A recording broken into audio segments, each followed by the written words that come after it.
என்றும் நான் செல்ல மாட்டேன். மிகவும் பிரியமான என் அன்பு சொந்த பந்தங்களே, உங்கள் யாவரையும் ஆண்டவரும் இரட்சகருமாகிய இயேசு கிறிஸ்துவின் இன்ப நாமத்தினால் உங்களை வாழ்த்துகிறேன், உங்களை ஆசீர்வதிக்கிறேன். உங்களை சந்திப்பது மிகவும் கர்த்தர் கொடுத்த கிருபை என்று நான் நம்புகிறேன். அல்லேலூயா. ஒவ்வொரு தேவ பிள்ளைகளுடைய வாழ்க்கையிலும் கர்ப்பத்தின் கனிக்காக ஏங்கி தவித்துக் கொண்டிருக்கக்கூடிய, குழந்தை பாக்கியம் இல்லாதபடி எத்தனையோ பிள்ளைகள் இந்த நாள் வரைக்கும் கண்ணீர் உடைத்து கதறிக்கொண்டிருக்கிற உங்களுக்கு நிச்சயமாக ஆண்டவர் இந்த ஆண்டு உங்கள் கர்ப்பத்தின் கனிகளை திறந்து உங்களையும் உங்கள் குடும்பத்தில் தலைநிமிர்ந்து நிற்கும்படியாக அவர் செய்வார். ஏன்னா சங்கீதம் 127 அதிகாரத்தில் 4வது வசனங்கள் எவ்விதமாக சொல்கிறது, இதோ பிள்ளைகள் கர்த்தரால் வரும் சுதந்திரம், கர்ப்பத்தின் கனிகளோ அவரால் கிடைக்கிற பலன். அப்போ கர்த்தருக்குள் பிரியமாக இருக்கக்கூடிய என் அன்பு சொந்த பந்தங்களே, உங்கள் கர்ப்பத்தின் கனிகளை கர்த்தர் கொடுத்து சகல ஜாதிகளுக்கு முன்பாக மேன்மைப்படுத்துவார். அதற்கு என் கையில் இருக்கக்கூடிய வேதாங்கம் மிகவும் ஆதாரமாக இருக்கிறது மாத்திரமல்ல, நம்முடைய சபைகளிலும் கடந்து போய் நான் ஜெபிக்கிற பல இடங்களிலும் பல ஆண்டுகள் குழந்தை இல்லாத பிள்ளைகளுக்கு நம்முடைய ஆண்டவர் அவங்களுடைய கர்ப்பங்களை திறந்து அவர்களை ஆசீர்வதித்திருக்கிறார். ஒருவேளை உங்க வாழ்க்கையில் குழந்தை பாக்கியம் இல்லாதபடி பல ஆண்டு காலமாக வேதனையும் துக்கத்தையும் சந்தித்துக் கொண்டிருப்பாய் என்று சொன்னால், இன்றைக்கு உனக்கு தான் கர்த்தர் இந்த ஆசீர்வாதத்தை அவர் கூற விரும்புகிறார்.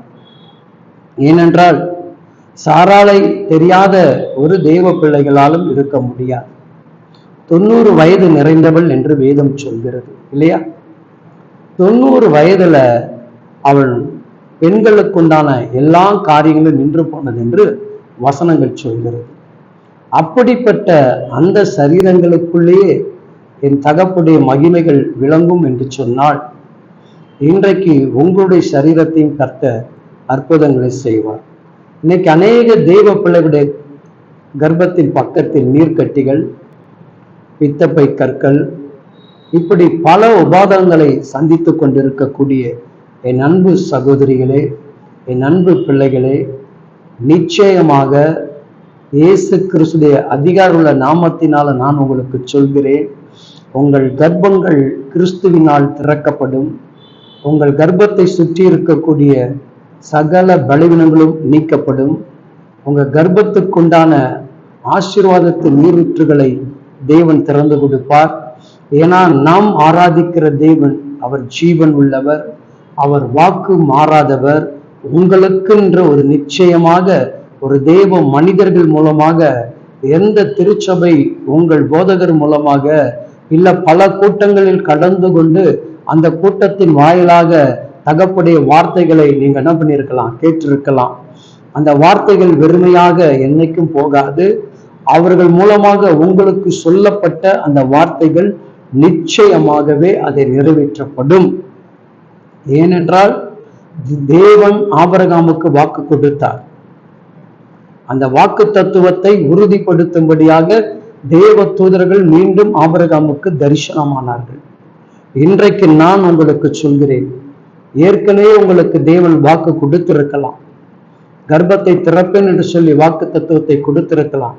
இன்றைக்கு தேவன் மீண்டும் ஒரு தேவ மனிதர்கள் மூலமாக உங்களை அவர் உறுதிப்படுத்த விரும்புகிறார். உங்கள் கர்ப்பங்கள் திறக்கப்படும் என்று கர்த்தர் சொல்கிறார். என் அன்பு சகோதரியே, கண்ணீர் வடித்துக் கொண்டிருக்கக்கூடிய என் அன்பு மகளே, உன்னை பார்த்தான் கர்த்தர் சொல்லுகிறார், நீ கலங்காதே, உன் கர்ப்பங்கள் திறக்கப்படுகிறது, நீ சாட்சியாக நிற்பாய், அநேகருக்கு முன்பாக நீ மேன்மை பற்றி எழும்புவாய், காரணம் நான் உனக்கு வாக்கு கொடுக்கிறேன் என்று சொல்லி நீ கதறிக்கொண்டிருக்கிற உன் கண்ணீரை கண்டு தகப்பன் சொல்கிறார். நிச்சயமாக உங்க வாழ்க்கையில் இந்த ஆண்டு நிறைய பிள்ளைகள் அற்புதத்தை ருசி பார்ப்பீர்கள். கர்த்தர் கூட இருந்து பலத்த காரியங்களை செய்வாராக.